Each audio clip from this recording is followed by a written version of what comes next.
Professor Tracey Brame with Cooley Law joining us now. And we've appreciate all the time you've given us over these last couple weeks, Professor, in offering your analysis of this. So now that we have this information about the mistrial, can you give us some insight into what happens next? Absolutely. So, as someone has mentioned before, the prosecutor has to now decide whether to go through this again.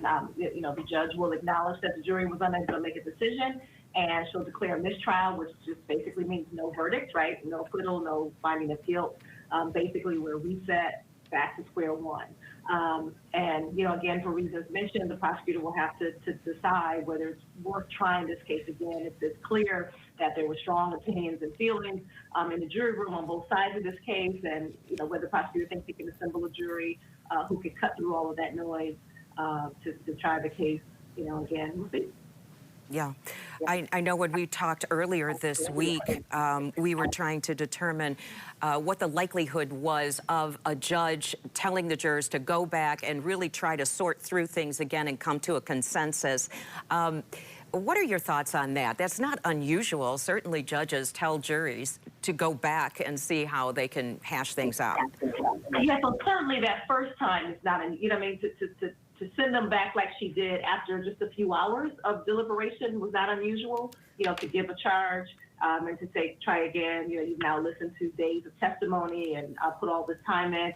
But to keep sending them back, right, would have been a little bit more fraught in the sense that, you don't want to put the jurors in a situation where they're feeling pressure to compromise. There was already tension about the manslaughter instruction being given at the end of the trial there, wondering whether that was going to give the jury some room to compromise when they otherwise wouldn't. So you want to be careful not to create this atmosphere where it looks like people are asking to cave and vote against their conscience in the jury room. So they've now, they put in over 20 hours thinking about this. They sat through days of testimony. They had reams of material. And, I guess the judge decided today that they had made their best effort to come to a consensus, and the verdict has to be unanimous. And so they could not find a place where all 12 of them could land in this case, which, again, I'm not surprised based on, the evidence that we heard in the case. Professor Brame, in your opinion, does it make a difference to the prosecutor how many people were hung up one way or the other? If he gets that information where, let's say, for example, you had 7 people who wanted to say guilty, does that encourage the prosecutor to try this case again, or does he not take that into consideration?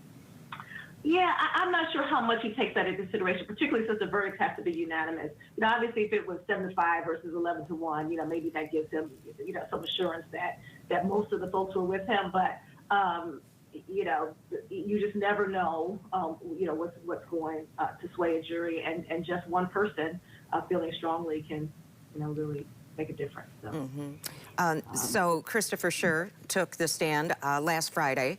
And we talked about this a little bit. It was a pivotal moment in the trial. Everybody wanted to hear his account, his mindset at the time of that 2.5-minute scuffle that resulted in the death of Patrick Lyoya. How did that shape the trial, in your opinion?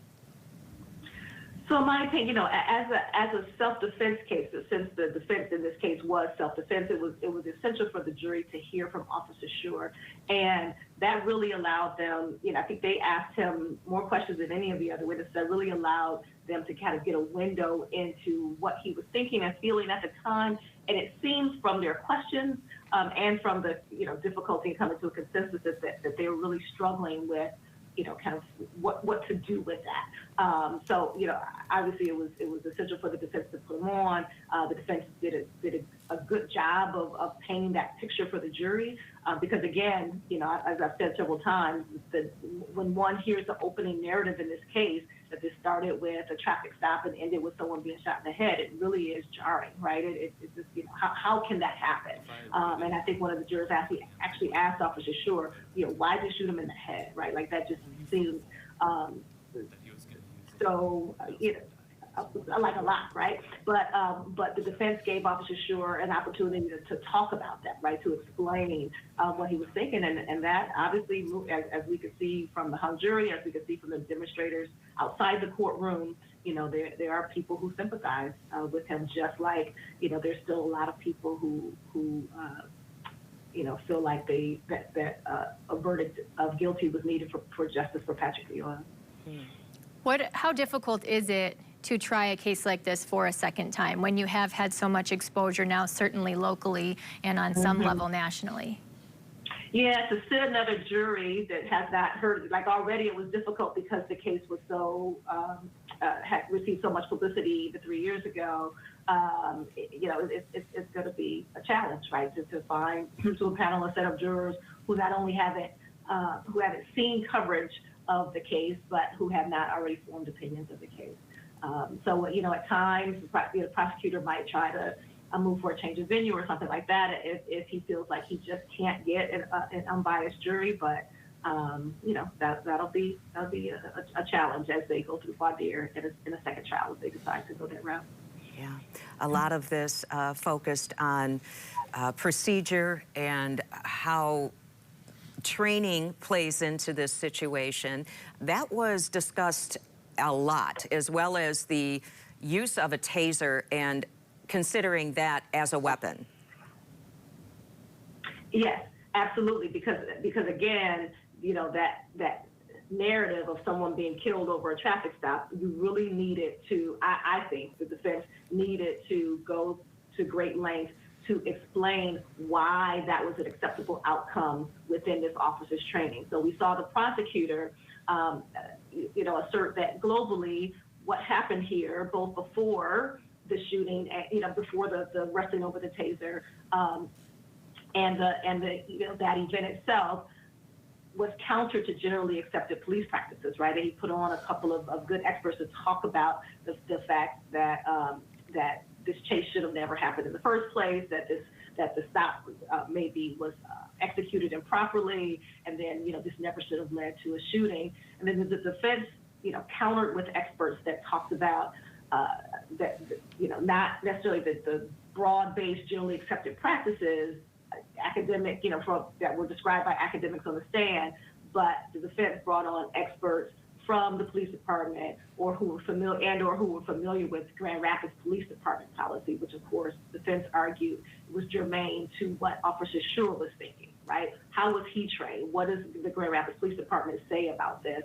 And that really again gave the jury some context, right, for this, in which to put this tragedy. Yeah.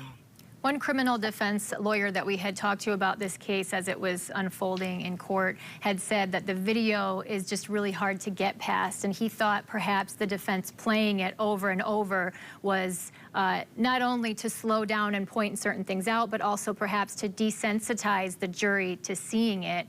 Now that we know the outcome here, that they weren't able to reach a verdict, what do you think might have played a role in making that a tough decision for them? Yeah, no, that's a good point, right? Because again, whenever I talk to either kind of lay people about this case or a casual conversation, when you see the video, there's an initial visceral response to it that any human being would have. And again, by breaking it down, I think both sides, right, tried to break it down and go frame by frame to show what happened. And I don't, you could argue that maybe it was a desensitized for him, but also, again, it allowed to put the actions into context, right? And, and that's true, kind of seeing it over and over again and being able to look at, okay, let's look at this frame. Did the suspect have the taser in his hand? What position was he in, et cetera? And it kind of brought it back from an emotional response, right, and into a more analytical space where they were able to, again, put into context these actions within, the framework of GRPD policy and the law. Professor, tell me, moving forward, if Kent County Prosecutor Chris Becker decides to refile, is there a time frame? Will there be a new judge? How will this whole thing play out? So, yeah, so I'm not sure what the time frame will be. It wouldn't necessarily be a new judge. It'd certainly be a new jury, but, it could certainly go back in front of Judge Mims, and, unless the defense tries to argue for some reason that it shouldn't. But definitely a new jury, and I'm not sure of the time frame. I think we have to wait to see what the next steps are and what we hear in the courtroom, right, and shortly after the proceedings today to see where the parties are headed. Mm-hmm. How often do cases like this get tried a second time? And again, this case I think is unique in the sense that, all week we've been talking about how this could be a draw, right? Because there's such strong opinions on both sides. It is not uncommon to retry cases, at all, at least once, right?